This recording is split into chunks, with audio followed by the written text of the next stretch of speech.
Hello everyone, my name's Vivian and I'm a volunteer with Dogs Aid Sanctuary. The reason I'm speaking to you today is to tell you some really great news.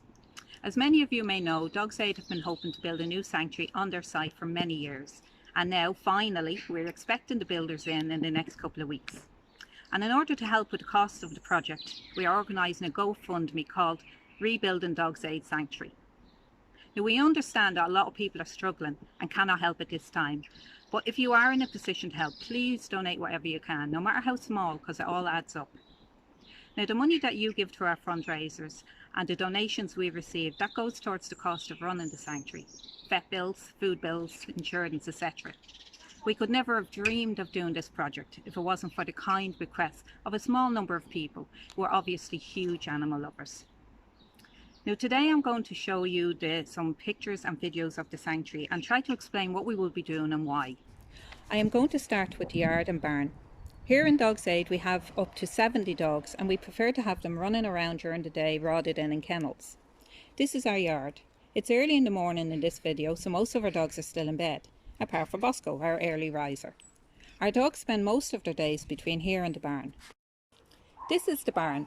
We have a lovely pot-bellied stove, and in the winter the dogs gather around and it's really funny to see all the small dogs at the front. They are such bullies. The barn is up about 10 years and was a real godsend at the time, as it was just after the bad snow of 2010. But has seen better days and needs to be replaced. We would love a more permanent structure, but we are not sure if we will have enough money at this time. Next I'm going to show you the outside kennels. Some dogs don't get along with the other dogs and they have to be separated.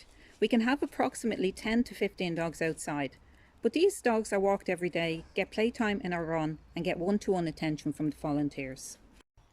Next I'm going to show you the kennels where the dogs sleep at night. Most of our forever dogs don't sleep here, they sleep in the barn and are not in kennels. This is a shipping container, we have 4 of them. They do have heat lamps and windows at the end, but they can get cold in the winter and hot in the summer. Obviously this is not what we want for our dogs and this is the main reason for the rebuild. But it is not as simple as rebuilding new kennels, because before we can do that there are 3 main areas that need to be addressed. First, Dogs Aid land is below the water table and every year we are flooding and every year it is getting worse. 2 years ago we had to put pallets in the barn and kitchen to raise the level of the floor as the beds were floating around. It was that bad. So the first thing we have to do is raise the whole sanctuary by at least 2 feet. The second thing we have to get sorted is the drainage. While we have a sink and washing machine, there is nowhere for the water to go. This is one area we have to get right. We don't want to have to return to it again later. And the third main area that has to be addressed is security. We need to put up fencing around the perimeter of the sanctuary. It is so important to get the groundwork done properly before we start the kennels. The new kennels will be bigger and have proper heating, electricity and plenty of ventilation. The last year has been a very strange one. While we have been getting dogs in, some are found while others are surrendered. Most dogs are going to their new homes within days, and almost all the dogs in these pictures have been adopted. This is great, but unfortunately we do think that when COVID is over, we will be overwhelmed with abandoned dogs. So now is a really good time to rebuild. So while we don't have as many dogs as usual, please spare a thought for our forever dogs.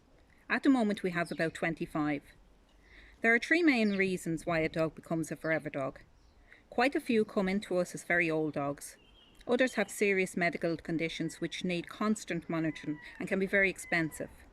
And some poor dogs have a bite history, and it is safer for them to stay with us with people who understand them. Thank you so much for taking the time to listen to this video. I hope we have given you some idea of what we are trying to achieve. We will be posting updates as the project progresses, so keep an eye out on our Facebook page. It is so important to get the word out there, so please share this post.